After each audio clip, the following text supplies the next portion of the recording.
சீமான் பேசுகிற மாதிரியாவே பேசினா நமக்கு எல்லாம் கிறுக்கனாக்கிடுவாங்க போல.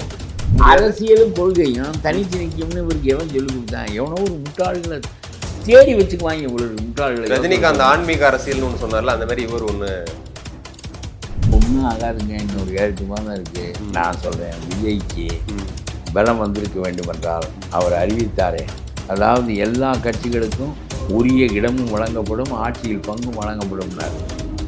அப்படி சொன்ன ஒன்று இருக்க கட்சியெல்லாம் திரும்பி இங்கே வந்துருக்கும். ஆனால் யாரும் வரலையே. விஜயகாந்தோடு சேர்ந்து ஒரு தடவை முழுகிருக்கோம். அப்போ பார்த்தீங்கன்னா சிபிஎம்க்கு மாலை, ஆளுவேர மாலை, சிபிஎம்க்கு மாலை, திருமாவளவனுக்கு மாலை, வைகோவுக்கு மாலை, விஜயகாந்துக்கு மாலை. தெரியாமல் இருக்கும்போது எப்படி வந்து சேருவாங்க? இவர் அந்த ஆஃபர் அறிவிக்கிறாரு வெளிப்படையா? இல்லை அதனால என்ன செய்யணும்னா ஒழுங்காக திமுகவுக்கு எதிரான வாக்குகள் சேராமல் இருக்குது. இவர்களெல்லாம் சேர்ந்து எல்லா எதிர்த்தரப்பும் ஒரு அடியாகும். அதான் அப்போ திமுக தான் இயக்குதா விஜய் அவர்களை பின்னாடி இருந்து? ஆனால் ஒன்று மட்டும் சொல்கிறேன், போன தேர்தல் மோடி வேண்டுமா வேண்டாமா என்பதற்கான தேர்தல். இந்த தேர்தல் ஸ்டாலின் வேண்டுமா வேண்டாமா, ஸ்டாலின் வெர்சஸ் கூம், Stalin versus Edappadi. Meenakshi academy of higher education and research. Admission open. Apply online. Degree படிக்க வெயிட் பண்ண வேண்டாம். UG and PG courses 100% online. At doctor MGR online is just a click away. பாத்தீங்க அப்படின்னா விஜய் அவர்கள்லாம் கட்சி ஆரம்பிச்சிருக்காரு. அரசியல் எதிரியா திமுகவையும் கொள்கை எதிரியா பாஜகவும் சொல்லும் போது ஒரு 4 முனை 3 முனை விஜய் சொல்றாரு, திமுக எங்களுடைய அரசியல் எதிரி, கொள்கை எதிரி வந்து பாஜக, இந்துத்துவம். அது என்னது? அரசியலுக்கும் கொள்கையும் சம்மந்தம் இல்லையாமா? தெரியல. அவர் சொல்றாரு ஒரு பக்கம் பாசிசம், ஒரு பக்கம் பாயாசம். சீமான் பேசுற மாதிரியாவே பேசினா நமக்கு எல்லாம் கிறுக்கனாக்கிடுவாங்க போல. என்ன சீமான் சொல்றாருல இந்த கல்லு குடிக்கிறத பத்தி? ஆமா, அது வெளிய இது அது அந்த மாதிரி. கொள்கை எதிரி என்ன, அரசியல் எதிரி என்ன? கொள்கை சார்ந்து தானே அரசியல்.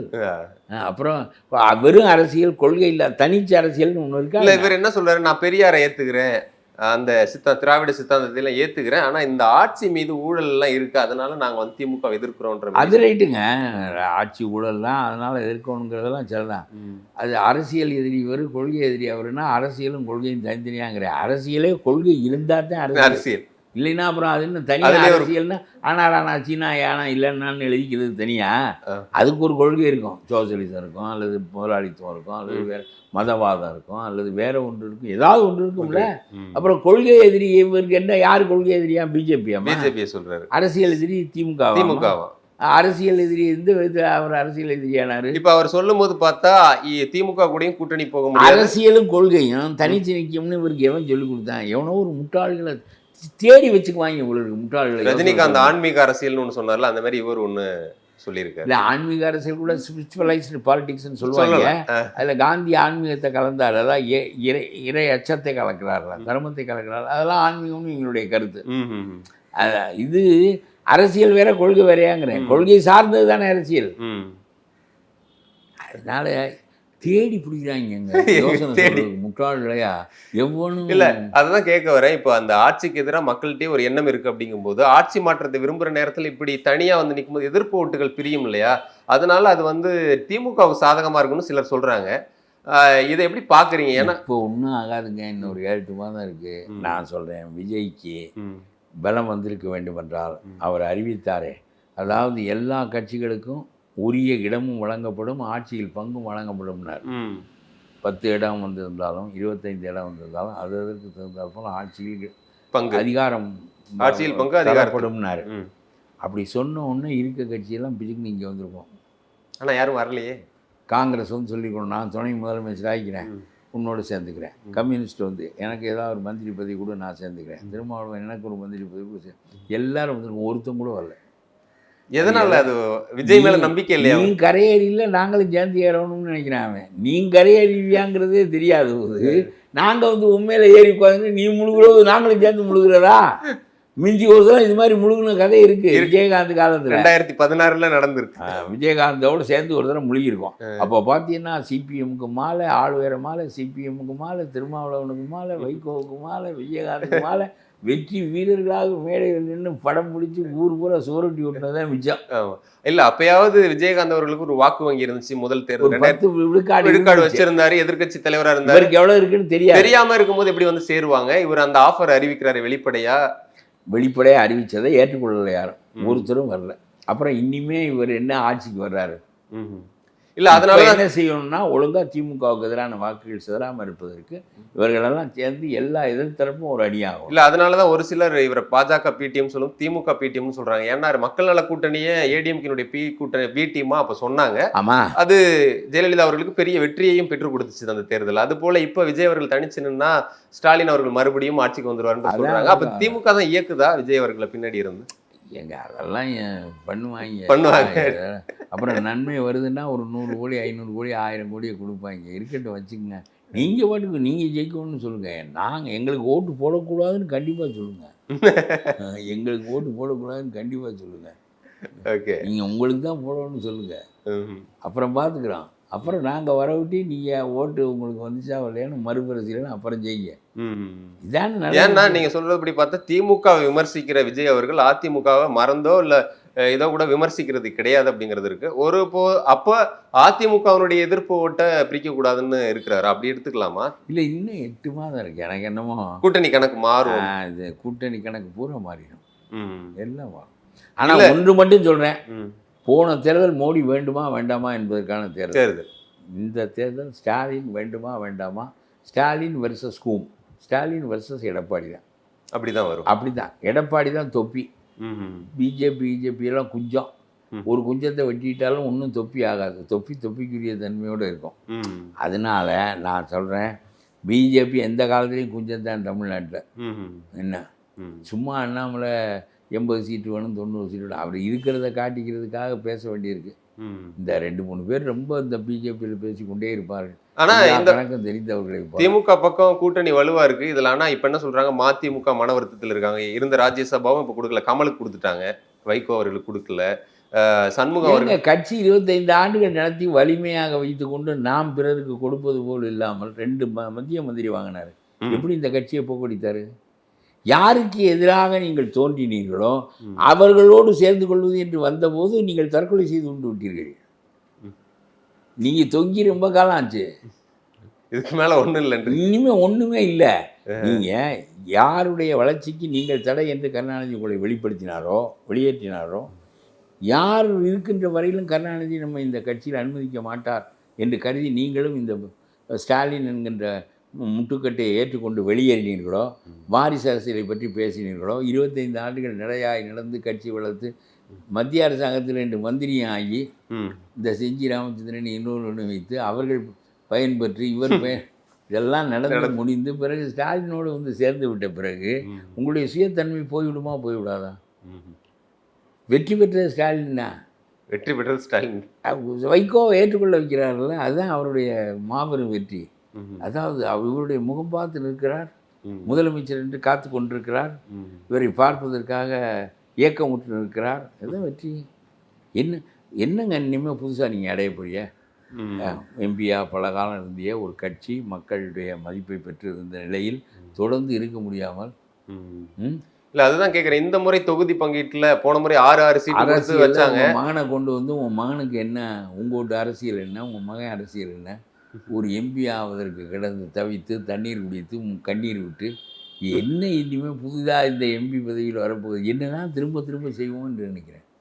இன்னும் ஒரு 10 நாளைக்கு ரொம்ப அறிவுடையவன் என்ன நினைப்பான்னா, இன்னொரு 100 ஆண்டு வாழணும், இன்னொரு 10 ஆண்டு என்னடா ஒன்றுவே, இதே இட்லியை திம்பா, இதே தோசையை திம்பா, இதே சோத்தை திம்பா, இதே மலத்தை கழிப்பா, இதே அருந்தின மலமாம் புனைந்தன அழுக்காம் என்று பட்டத்தால் சொல்லுவேன். அப்புறம் அதைத்தான் you are repeating the same thing. அறிவு இருந்துச்சுன்னா ரிப்பீட் இன்னும் கூட கொஞ்சம் காலம் ஏன் பண்ணலன்னு வருத்தப்பட மாட்டேன். ரெப்படிஷன் குறைஞ்சிச்சின்னு மகிழ்ச்சி அடைவேன்.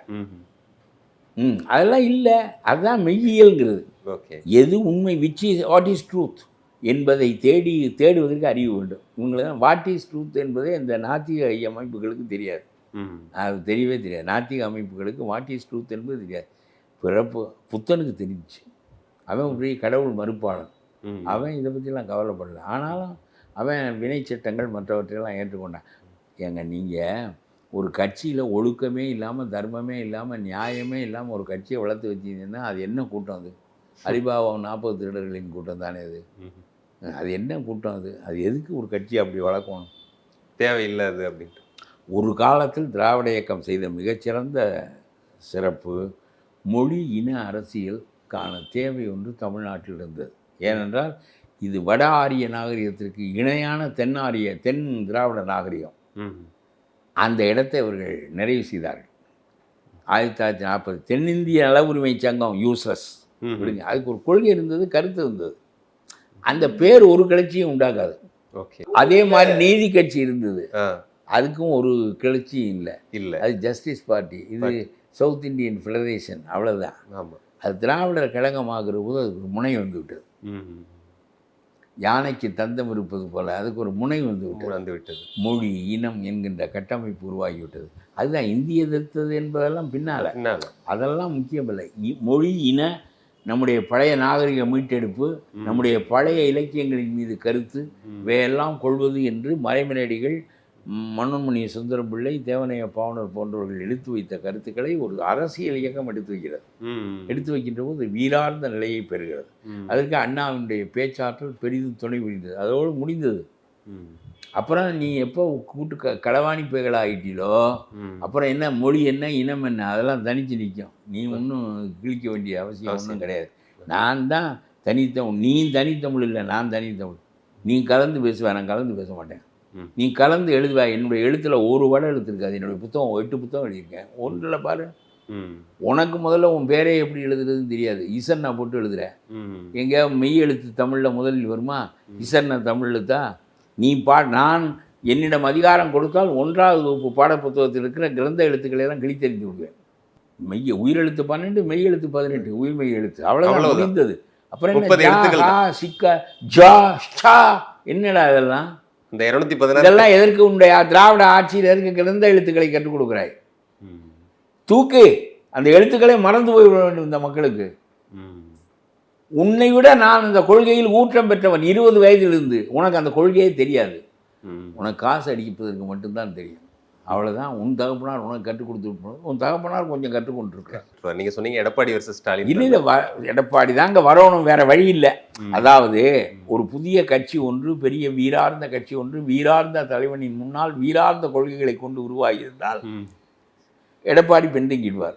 ஓகே, ஒன்றும் கிடையாது. பழைய அரசியல் தான் நடந்து கொண்டிருக்கிறது. இதில் அவர் ஒரு 2 ஆண்டு கொரோனாவை வைத்துக்கொண்டு அவர் நாடாண்டார் பாருங்கள், பெரிய சிறப்பு அது.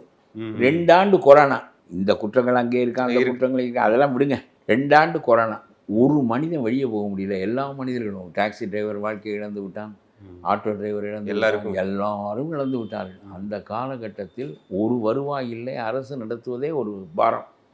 அந்த பாடத்தையும் தாங்கி அது இருந்தது 4 ஆண்டு, 4.25 ஆண்டு. அதில் 2 ஆண்டு கொரோனா. பிறகு கொஞ்சம் செய்து குடிமராமத்து செய்கிறேன் என்று போனார். பிறகு அந்த வன்னியர்களுக்கு 10% இடம் கொடுத்தார். 7.5% மாணவர்களுக்கு அரசு பள்ளி மாணவர்கள் 7.5% இடம். இதையாக ஒன்று முடிவெடுக்க தெரிகிறது. நீ என்ன கிழித்தாய்? ஒரு முடிவு தைரியமாக. இப்போ எடப்பாடி பழனிசாமி ஒரு சிறந்த குடிமராமத்து திட்டத்தை நிறைவேற்றுவதற்கு 4.5 ஆண்டும் அவருக்கு வாய்ப்பு கிடைத்திருந்தால் குடிமராமத்து திட்டம் பழைய நிலையை நோக்கி போயிருக்கும். அதாவது நம்முடைய மராமத்துக்களை குடிகளே செய்து கொண்டு அதற்கு வேண்டிய வசதியை மட்டும் அரசு பெறுவது. அரசு தானே அத்தனை ஏரிகளையும் குளங்களையும், வீராணம் ஏரியை வீராணம் காலத்து மக்களுக்காகவா நாராயண சோழன் கட்டினா? நமக்கும் சேர்த்து கட்டியிருக்கிறான். கல்லணையை 2000 ஆண்டுகளுக்கு முன்னால் கரிகாலன் அவனுடைய காலத்து மக்களுக்காக கட்டினான், நமக்கும் சேர்த்து கட்டியிருக்கிறான். அவன் அல்லவா புகழுக்குரியவன். கரிகாலன் புகழுக்குரியவன். வீரநாராயணபுரம் ஏரியை, சோழ ஏரியை கட்டியவன் பெருமைக்குரியவன்.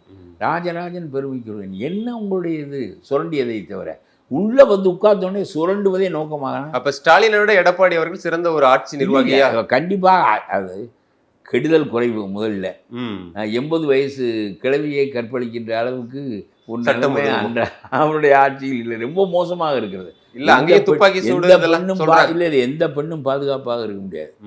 அந்த மாதிரி ஒரு ஏன்னா அதிகாரம் பலவீனப்படுகிறது. அதிகாரமே குற்றமுடையதாக ஆகிவிட்டால் எதையெல்லாம் ஒழுங்குபடுத்த வேண்டுமோ அதிகாரத்தால் அந்த அதிகாரம் குளறுபடியாகிவிட்டால் பிறகு நாடு இப்படி தான் வரும். கண்டிப்பாக. என்னுடைய கருத்து பெரிய பொன் உலகத்தை, இந்திர உலகத்தை எடப்பாடி படைக்கப் போகிறார் என்பதல்ல. இந்த ஸ்டாலினை விட அது பொறுக்கத்தக்கதாக இருக்கும் என்று அதை நோக்கி போவோம். கண்டிப்பாக. பல்வேறு விஷயங்களை பெட்டர்மெண்ட்டை நோக்கி போவது தான் அது. கண்டிப்பாக சார். பல்வேறு விஷயங்களை பகிர்ந்துக்கிட்டீங்க. குமுதம் சார்பாக மிக்க நன்றி sir. Meenakshi academy of higher education and research. Admission open. Apply online. Degree படிக்க வெயிட் பண்ண வேண்டாம். UG and PG courses 100% online. at Dr. MGR Online is just a click away.